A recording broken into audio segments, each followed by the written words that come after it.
So hello students. तो students आज आपके साथ डिस्कस करने वाला हूँ बहुत ज़्यादा इंपॉर्टेंट पॉइंट। आपसे बहुत से ज़्यादा आप में से स्टूडेंट्स पूछते हैं कि सर सिली मिस्टेक से कैसे बचे। जो हम एग्जामिनेशन में अपना क्वेश्चन पेपर लिखते हैं हमसे सिली मिस्टेक्स हो जाती है। अगर आप बोर्ड एग्जामिनेशन के लिए करते हो या फिर आप किसी सेशनल एग्जामिनेशन या फिर आपके जो कॉम्पिटिटिव एग्जामिनेशन होते हैं उनमें जो सिली मिस्टेक्स होती है उनसे बचने का क्या तरीका है। तो उसके बाद मेरे लिए एक ही सॉल्यूशन है आप सभी के लिए, इसको मूल मंत्र मान लेना अपना।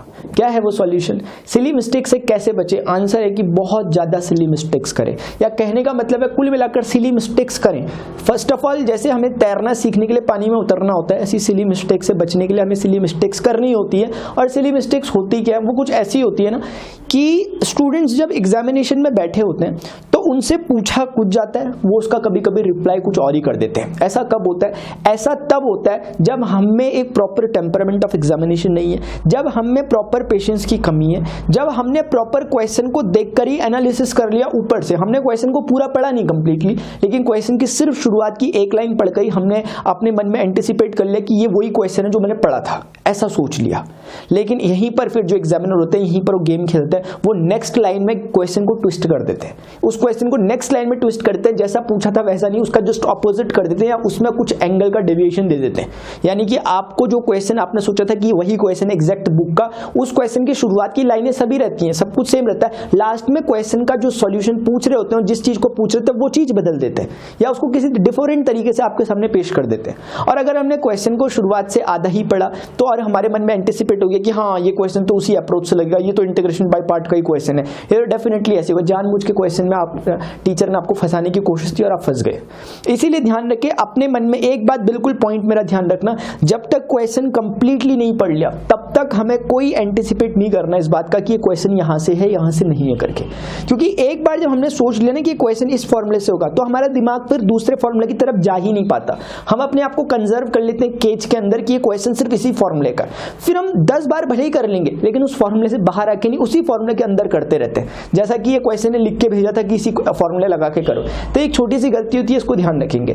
दूसरी इंपॉर्टेंट बात स्टूडेंट है, मेरा मानना यह है कि एग्जामिनेशन में, किसी भी तरह का एग्जामिनेशन हो, बोर्ड एग्जामिनेशन हो, आपकी कॉम्पिटिटिव एग्जामिनेशन हो, वही स्टूडेंट सक्सेस हो पाता है, वही स्टूडेंट टॉप कर पाता है, वही स्टूडेंट सबसे अच्छा स्कोर कर पाता है जिसने सबसे ज्यादा नहीं पढ़ा हो। यानी कि जिसने सबसे ज्यादा पढ़ा हो ये मैटर नहीं करता, लेकिन जिसने जितना ज्यादा पढ़ने के बाद उसे जितना ज्यादा प्रैक्टिस की हो, मेरे हिसाब से वो आपका सक्सेस रहने वाला है आपके एग्जामिनेशन में। सबसे ज्यादा इंपॉर्टेंट है पढ़ा हो, नो डाउट सब पढ़ते हैं। मुझे बताइए इतने लाखों एस्पिरेंट एग्जामिनेशन देते हैं, क्या इसमें 15, 20, 25, 100 लोग ऐसे नहीं हो सकते क्या जो सब कुछ सिलेबस पढ़ ले? हजारों लोग होते हैं जिन्होंने सिलेबस पढ़ा होता है ना। मतलब मैं ही जब स्टूडेंट्स को पढ़ाता हूं तो मैं देखता हूं कि भाई अगर मैं 10 स्टूडेंट्स को पढ़ा रहा हूं इनमें से 7 स्टूडेंट तो ऐसे हैं जिनको पूरी की पूरी बात एकदम समझ में आ रही है, कोई भी क्वेश्चन दे दो कर देंगे बुक का। 7 स्टूडेंट तो ऐसे, 70% स्टूडेंट तो ऐसे हैं इनमें से। तो फिर होता क्या है, उनमें से कोई एक ही होता है जो स्कोर बार बार अच्छा करता है। अगर हम मान लिया उनके मार्क्स देखते हैं, मार्क्स में कंपेरिजन करते हैं, तो वो जो 7 थे वो बिल्कुल बहुत हैवी डिफरेंस रहता है उनके मार्क्स में। तो कारण क्या? कारण यहीं पर होता है कि देखो समझ में आना एक बहुत बड़ी चीज नहीं है, समझ में आ जाता है सबको, वो डिपेंड करता है कि आपको जो पढ़ाने वाले टीचर उन्होंने किस शिद्दत से आपको पढ़ाया, किस तरह से उन्होंने बात को समझाया, उस तरह से आप तक बात अगर पहुंच गई, आपको समझ में आ गया, इसमें आपका कोई रोल नहीं है। इसमें सामने वाले ट्यूटर का, टीचर का रोल है जो आपको पढ़ा रहे हैं। रोल कब आपका आता है? जब आप उसको प्रेजेंट कर पाते हो एग्जामिनेशन। प्रेजेंट कर तभी पाओगे जब आप प्रॉपर एक प्रैक्टिस करोगे। इसलिए स्टूडेंट मेरा मानना यही है कि जिसने जितनी ज्यादा प्रैक्टिस कर ली, क्योंकि नो डाउट ये तो क्वेश्चन है ही नहीं कि पढ़ना है कि नहीं पढ़ना, पढ़ना तो है, इसमें तो सभी लोग स्टूडेंट है, सभी पढ़ रहे हैं, ये तो नो डाउट कोई बड़ी बात नहीं है। लेकिन उस पढ़ने के बाद जो जितनी ज्यादा प्रैक्टिस करेगा, मतलब practice is directly proportional to your success, ये बात ध्यान रखना। Practice is directly proportional to your success. जितनी ज्यादा प्रैक्टिस करोगे उतना आप सक्सेस होगे। 10 कॉम्पिटिटर हैं, जो जितना ज्यादा पढ़ रहा है, जितना ज्यादा 24 घंटे में जितना ज्यादा प्रैक्टिस कर रहा है, उसके सक्सेस होने की प्रोबेबिलिटी इतनी ज्यादा है। इस बात को जरूर ध्यान रखना। इसीलिए स्टूडेंट हमें यह ध्यान रखना चाहिए। क्यों प्रैक्टिस के लिए मैं कह रहा हूं? प्रैक्टिस के लिए मैं इसलिए कह रहा हूं क्योंकि कोई भी स्टूडेंट है, मैं मान लिया आपको कह रहा हूं सिली मिस्टेक्स मत करो, मैंने मान लिया आपको कहा एग्जामिनेशन में जाना सिली मिस्टेक मत करना, मैंने आपको 10 बार कह दी बात, सिली मिस्टेक नहीं करनी, सिली मिस्टेक नहीं करनी, सिली मिस्टेक नहीं करनी, आप फिर करके आ गए। कारण जानते हैं इसका क्या? कारण ये है ना कि मेरे बोलने से आप सिली मिस्टेक करोगे या नहीं करोगे, ऐसा बिल्कुल नहीं है। मेरे बोलने से आप में कुछ भी असर नहीं होने वाला। असर खुद आपका आपके द्वारा होगा। और वो कब होगा? जब आपने पूरे साल भर, जब आपने प्रोसेस के दौरान, जब आपने अपनी लर्निंग प्रोसेस के दौरान अपने आपके माइंड को ट्रेन किया था इस तरह से कि जब भी आपकी सिली मिस्टेक्स होती थी आप बिल्कुल ध्यान देते थे, उस सिचुएशन को फील करते थे, उस सिचुएशन को फील करते थे कि अगर यही मिस्टेक मेरी एग्जामिनेशन में हुई होती तो जो मैं इतनी प्रैक्टिस कर रहा हूं एक चैप्टर को पढ़ने में जहां से सिर्फ 3-4 मार्क्स का क्वेश्चन आना है, वो 3-4 मार्क्स का क्वेश्चन धुल जाना था अगर मैं ये प्रैक्टिस वहां करता। आपको बहुत फील होनी चाहिए वो चीज, आपको मतलब लगना चाहिए कि भाई ऐसा फील आना चाहिए कि मैंने एग्जामिनेशन में बैठा हूं, मैंने कर दी है मिस्टेक। क्योंकि मेरा मानना है ना, जो स्टूडेंट एग्जामिनेशन में मिस्टेक जो करके आ गया एक बार, उसको सदियों तक याद रहता है कि मैंने वो मिस्टेक किया था। जैसे मुझे भी याद है, आज तक मुझे याद है मेरी एग्जामिनेशन की मिस्टेक्स पूछोगे मैं एक एक करके सब बता दूंगा आपको जो जो मेरी थी, है ना। लेकिन ये मिस्टेक्स ऐसा नहीं है कि एग्जामिनेशन के दिन हुई, ये मेरे से पहले भी हुई होंगी, पूरे साल के दौरान हुई होंगी। उस समय की मुझे एक याद नहीं है, मुझे याद वही वाली है जो मैंने एग्जामिनेशन के दौरान की, क्योंकि वो मुझे पिंच करी लास्ट वाली। वैसे ही होता है। तो जब भी आपकी कोई मिस्टेक हो रही है उसे ऐसा सोच के नहीं चलो इस बार हो गया कोई बात नहीं, नेक्स्ट टाइम से नहीं करूंगा, ये नहीं करना। मैंने क्या किया था, मैंने भी ऐसे किया था। बहुत से स्टूडेंट ऐसी गलती कभी कभी करते हैं। कोई क्वेश्चन किया, फॉर एग्जाम्पल मैं कहता हूँ एक सिंपल चैप्टर मान लिया मैट्रिसेस किया, है ना। कोई बोर्ड स्टूडेंट है, 10th क्लास के स्टूडेंट है, कोई आपने सिंपल सा एक लीनियर इक्वेशन को सॉल्व किया। मान लिया हमने सॉल्व किया, हमने देखा आंसर हमारा मैच नहीं करा, हमने थोड़ा सॉल्यूशन में गए, थोड़ा देखा, अच्छा हमें पता लगा हो यहाँ प्लस और माइनस का प्रॉब्लम था, अच्छा ठीक है, और हम चले गए आगे। ठहरो, यहीं पर आपको ठहरना चाहिए, यहाँ पर आपको रिटर्न करना चाहिए, उस क्वेश्चन को दोबारा करना चाहिए। ध्यान रखना ये बात, ये बहुत कम स्टूडेंट ऐसा करते हैं। जब भी गलती पकड़ में आ जाती है ना, वो क्या करते हैं, वो बोलते हैं अच्छा यहाँ पर गलती थी, ठीक है नेक्स्ट क्वेश्चन ट्राई करते हैं। ऐसा भूल के भी नहीं करना। जहां पर पता लग गया गलती थी, उस क्वेश्चन को बिल्कुल रिफ्रेश करो, दोबारा से जीरो से स्टार्ट करके उस क्वेश्चन को प्रॉपर अंजाम तक पहुंचो। आप देखोगे आपने दोबारा गलती कर दी, और इस बार वाली गलती पहले वाली गलती नहीं है, वो कोई और गलती है। क्योंकि इस बार आप कॉन्सेंट्रेट करके पहली गलती पे, लेकिन आप दूसरी गलती इस बार कर गए। बहुत बार होता है ऐसा। ये भी एक सिली मिस्टेक्स का सबसे बड़ा एग्जांपल है।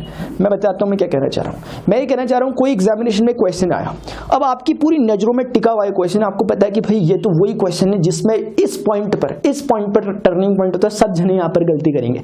आपके दिमाग में चल रही है बात, मेरी बात समझ रहा है कोई? आप एग्जामिनेशन में बैठे हैं, आपको समझ में आ गया ये क्वेश्चन तो वही वाला है जिसमें याली मिस्टेक होती है सबसे, तो आपका ध्यान उसी मिस्टेक में, इस बीच में आप दूसरी मिस्टेक करते हो। बहुत होता है ऐसा, बहुत होता है। इसको वो फील कर पाएंगे जिनके साथ हुआ है, जिनके साथ हुआ है। मेरे साथ बहुत बार होता है, मेरे साथ बहुत बार हुआ है। मैंने स्टूडेंट को टीच करते समय कितने बार, कभी कभी मेरा ध्यान रहता है कि स्टूडेंट को फोकस करूं इस बात पे कि यहां पर मिस्टेक, तो मैं खुद वहां दूसरी जगह मिस्टेक करके निकल लेता हूं। मैं ओपनली बता रहा हूं आपको, क्योंकि मुझे पता है कि अब मेरी गलतियों से आपने सीखना है, इसीलिए मुझे आपको सारी बातें बतानी चाहिए, इसलिए मैं बता रहा हूं। आप लोगों ने फील किया होगा, मैं हमेशा कहता हूं मेरी टीचिंग के दौरान, जब भी मैं पढ़ाता हूं, मैं जब भी आप लोगों को पढ़ाता हूं, किसी भी स्टूडेंट को, जो भी क्लास के स्टूडेंट हैं आप, मैं ना कोशिश करता हूं कि जो भी क्वेश्चन आपको कराने वाला हूं वो क्वेश्चन में कम से कम प्रैक्टिस करके ना हो। क्योंकि अगर मैं उसे प्रैक्टिस करके आ गया, मेरे दिमाग में एक फिक्स्ड केज बना होगा, एक फिक्स्ड केज बना होगा कि हाँ इसको ऐसे ही करना है। नहीं, मैं कभी ऐसा करता ही नहीं।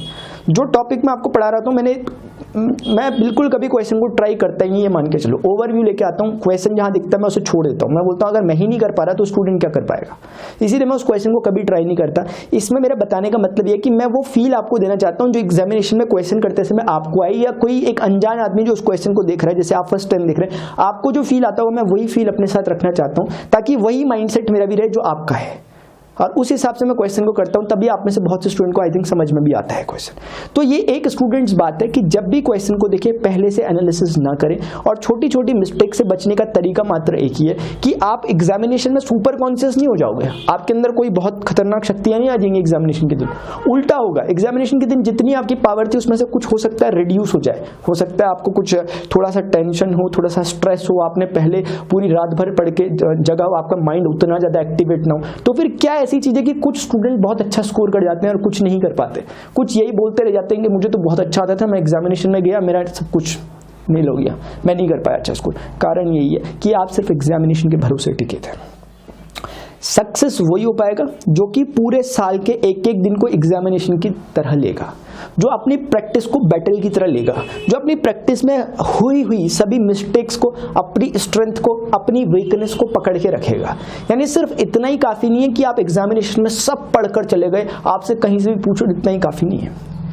ये भी मायने रखेगा वहां पर कि आप जब क्वेश्चन को करते हो तो आप कितने एक्टिवेट रहते हो क्वेश्चन करते हैं। रफ कॉपी में जब आप क्वेश्चन करते हो कितने एक्टिवेट रहते हो, खुद अपने आप से पूछो, खुद अपने आप से क्वेश्चन पूछो कि जब भी आप क्वेश्चन करते हो आपकी प्रोबेबिलिटी क्या है आंसर सही आने की। मैं ये पूछना चाह रहा हूँ, अगर आप 10 बार क्वेश्चन करते हो, 10 बार मैंने आपको 10 क्वेश्चन दिए और ये क्वेश्चंस वो हैं जो आपको जिनका कॉन्सेप्ट वगैरह सब कुछ पता आप कर लेते हो, क्या प्रोबेबिलिटी मानते हो अपनी 10 में से कितने क्वेश्चन सही कर लोगे? मजाक में मत बोल देना, ये मत बोल देना कि मैं 10 से 10 सही कर लेता हूँ। एक बार अपने आप को ट्राई करके देखना।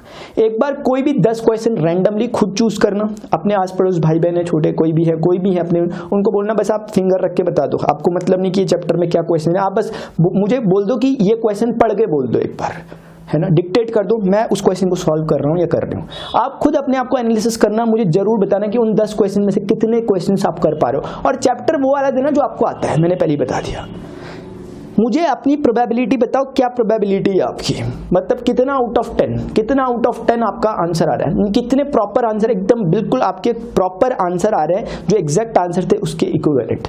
और पहले 10 क्वेश्चन पूरे ट्राई करना, फिर एक एक करके आंसर चेक करना। मुझे जरूर बताना कि इसकी प्रोबेबिलिटी क्या, क्योंकि ये भी एक बहुत बड़ा कारण है कि जब हम अपने कंफर्टेबल जोन में होते हैं, जब हम एग्जामिनेशन में नहीं होते, जब हम फ्री होते हैं, तो हम क्या करते हैं ना, बहुत से इजी क्वेश्चन समझ के बहुत लापरवाही के साथ क्वेश्चन को करते हैं, वहाँ पर मिस्टेक्स कर देते हैं। मिस्टेक कर दी, देख भी लिया, वही बात जो मैं बता रहा हूँ कि देखा भी मिस्टेक हो गई, लेकिन फिर भी कि हाँ अगली बारी से ध्यान रख लेंगे, आगे बढ़ गए। ये अगली बार कभी नहीं आता, और ये अगली बार आपको लास्ट टाइम वहीं देखने को मिलता है जब एग्जामिनेशन में फंसे हो, तो तब याद आता है कि ये हुआ क्या, और उस समय तक भी याद नहीं आता क्योंकि आपको पता नहीं रहता सही आंसर क्या है गलत आंसर क्या है। जब एग्जामिनेशन से बाहर आते हो फिर आपके पास कुछ करने के लिए होता नहीं है सिवाय रिग्रेशन के। तो स्टूडेंट ये कुछ बातें हैं जो आपको ध्यान रखनी चाहिए, और ये भी ध्यान रखिए कि एग्जामिनेशन में किस तरह से किस अंदाज से क्वेश्चन को पूछा गया। शॉर्ट टाइप आंसर क्वेश्चन है, आप उसमें मान लिया डिस्क्रिप्टिव आंसर लिख गए, 1 मार्क्स का क्वेश्चन था, आपने पूरा डेराइवेशन के साथ सब कुछ दे दिया। मान लिया वहां सिंपल सा क्वेश्चन आया था कि भाई एक सिंपल सा क्वेश्चन आया था कि integration of sec x tan x dx क्या होता है, ये 1 मार्कर क्वेश्चन था, और आप लगे हो वहां पर प्रॉपरली सॉल्व करने में, आपने पूरा डेराइवेशन कर दिया कि भाई sec x plus tan x ऊपर नीचे मल्टीप्लाई कर दो, ये कर दो वो कर दो, पूरा आपका एक पेज का आंसर आ गया। वाह, अब हमें मजा आया कि अब हमारा आंसर आ चुका है। लेकिन आप जानते हैं कि इस आंसर में लाने में आपका आंसर बिल्कुल सही है, टीचर कितने मार्क्स दे सकते हैं? 1 मार्क के क्वेश्चन में आपको क्या 10 मार्क्स दे देंगे? 1 मार्क्स का क्वेश्चन था, आपने सही किया, 1 ही मार्क्स देंगे, 1 ही मार्क देंगे। लेकिन ये भी बात ध्यान रखो कि आगे जो ये टाइम आपने अभी खर्च किया था ना, टाइम इसको वसूल करेगा अपने आप को, और बिल्कुल इंटरेस्ट के साथ वसूल करेगा, ब्याज लेगा इसका। आगे जाकर जब सच में डिस्क्रिप्टिव क्वेश्चन लिखने को आएगा ना, तब टाइम नहीं बचा होगा आपके पास, और जब टाइम नहीं बचा होगा फिर क्या कर लोगे, फिर तेज तेज करोगे, और तेज तेज करोगे फिर वहां पर सिली मिस्टेक करोगे। इसलिए छोटी छोटी सी बातें होती है जो खुद आपको अपने आप समझनी चाहिए, और ध्यान रखना सिली मिस्टेक से बचने का एक तरीका कि सिली मिस्टेक्स करो, सिली मिस्टेक से बचने का एक तरीका कि सिली मिस्टेक्स करो। मिस्टेक्स करो, आप उनको सिली या कुछ अलग से कोई पर्टिकुलर नाम मत दो, आप सिर्फ मिस्टेक्स करो, लेकिन ध्यान रखना सारी मिस्टेक एग्जामिनेशन से पहले होनी चाहिए। जितनी ज्यादा मिस्टेक्स एग्जामिनेशन से पहले हो रही है, जो जितनी ज्यादा मिस्टेक एग्जामिनेशन से पहले करेगा उसका बाद में मिस्टेक करने का रेशियो उतना कम होगा। इसलिए एज मच एज पॉसिबल उतनी आपको सिली मिस्टेक्स करनी चाहिए एग्जामिनेशन से पहले। ये सभी बातें स्टूडेंट मुझे लगता था आप सभी के लिए इन्फॉर्मेटिव रही होंगी, आप सभी को ये बातें समझ में भी आई होंगी। अगर आपको ये सही लगी तो मुझे बता देना, सही लगी तो ठीक है ना। और बाकी इस वीडियो के डिस्क्रिप्शन में जाओ, मैं मैथमेटिक्स से जुड़े जितने स्टूडेंट्स हैं क्लास 12 में अगर आप पढ़ते हैं, आपके लिए इतना जबरदस्त मैंने क्रैश कोर्स तैयार करके रखा है कि जिन स्टूडेंट की प्रिपरेशन अभी तक नहीं भी हुई, जो अभी शुरुआत से पढ़ना चाहते हैं, या जिन्होंने पहले पढ़ा था अभी उन्हें समझ में नहीं आ रहा कि वो सारी चीजें कहाँ गायब हो गई जो हमने पहले पढ़ी थी। पहले तो हमने सब कुछ इंटीग्रेशन वगैरह वगैरह पढ़ा था, अभी वो कुछ भी याद नहीं आ रहा, कुछ भी हमारे कॉन्सेप्ट क्लियर नहीं हो रहा, टाइम बहुत कम बचा, क्या करें। आप सबके लिए प्रचंड सीरीज करके क्रैश कोर्स बना रखा है, उसको देखने की कोशिश करें। उसमें मैंने सभी चैप्टर के क्रैश कोर्स करा रखे हैं, हर एक एक्सरसाइज को एक वीडियो में कवर कर रखा है फुल डिटेल कॉन्सेप्ट के साथ, ताकि आपका कॉन्सेप्ट भी क्लियर हो जाए और क्वेश्चन करने का तरीका क्या है, अप्रोच क्या है, वो भी आपको समझ में आ जाए। उससे आप हेल्प ले सकते हैं, किसी को प्रॉब्लम हो रही हो कहाँ वो होगा, सिर्फ प्रणव पांडे प्रचंड सीरीज लिख देना, आपको यूट्यूब में मिल जाएगा। एक बात तो ये हो गई। दूसरी बात, अनअकैडमी के लर्निंग प्लेटफॉर्म में, अनअकैडमी यूट्यूब चैनल में 6:30 पर मेरी हमेशा लाइव क्लास चलती है, आप उसको अटेंड कर सकते हैं। उसमें मैं फिलहाल आजकल अभी के उसमें बात कर रहा हूँ, अभी हमारी कैलकुलस चल रही है, और कैलकुलस में हमारी हमारी आज की बात कर रहा हूँ 6:30 पर 6.5 वर्ड प्रॉब्लम्स होंगी, यानी कि मैक्सिमम मिनिमम पर वर्ड प्रॉब्लम्स होने वाली है। ऐसे करके नेक्स्ट इंटीग्रल 1 2 3 4 ऐसी सारी एक्सरसाइज मैं आपको कराते हुए चलूंगा। जितना कोर्स हो रहा है वो भी वहाँ मैं करवा रहा हूँ ताकि लाइव हमारे बीच में एक इंटरेक्शन बना रहे। दूसरी बात, स्पेशल क्लास होती है 3 o'clock पर। 3 o'clock पर मैं एक स्पेशल क्लास देता हूँ अनअकैडमी के इस प्लेटफॉर्म पे। उस पर मैं सारे आपके लाइव जो डाउट क्लियरिंग सेशंस होते हैं उनको मैं लेता हूँ, एक प्रॉपर इंटरेक्ट आप मेरे साथ कर पाते हो। जितने स्टूडेंट होते हैं प्रॉपर ऑफलाइन का हम एक माहौल बनाने की कोशिश कर रहे थे, उसको भी आप देख सकते हो। प्रोसीजर क्या है, कुछ नहीं है। अनअकैडमी के प्लेटफॉर्म पे जाकर आप सिर्फ जो CBSE 12th कैटेगरी होती है वहां पर जाकर आप फ्री क्लासेस में, क्योंकि ये सारी क्लासेस मैंने आपके लिए फ्री ऑफ कॉस्ट रखी है, फ्री क्लासेस पे जाकर आप मेरा नाम सर्च करना प्रणव पांडे, आपको वहां पे मेरा कोर्स दिखने लग जाएगा। किसी भी वीडियो को आप फ्री अनलॉक कर सकते हो, एक्सेस कर सकते हो। अगर आपसे कोड जैसी कुछ चीज पूछी जाती है तो आप PRAN10 यानी कि प्राण 10 जो कि मेरे नाम का इनिशियल है उसको लिख देना। ये लिखते ही आपको जितना फ्री कोर्स है वहां पर उसे आप अनलॉक कर सकते हैं। ये मुझे लगा एक छोटी सी इन्फॉर्मेशन, क्योंकि बहुत से स्टूडेंट बोलते हैं कि मुझे पता नहीं लग पा रहा कि कहाँ वो चीजें हैं, कहाँ पढ़ा रहे हो, कहाँ वो स्पेशल क्लासेस चल रही हैं, तो उसके रिगार्डिंग मैंने आपको इन्फॉर्मेशन दे दी। तो स्टूडेंट्स फिलहाल अभी के लिए इतना ही। मिलता हूँ नेक्स्ट लेक्चर में। जो भी प्रॉब्लम इस वीडियो के कमेंट बॉक्स में जरूर उसे लिखें, मैं कोशिश करूंगा उनका जरूर रिप्लाई करूँ। आपकी क्या समस्याएं हैं उन्हें जरूर मुझे बताएं। स्टूडेंट्स फिलहाल अभी के लिए इतना ही। मिलता हूँ नेक्स्ट लेक्चर में। Till then goodbye, see you, have a great day.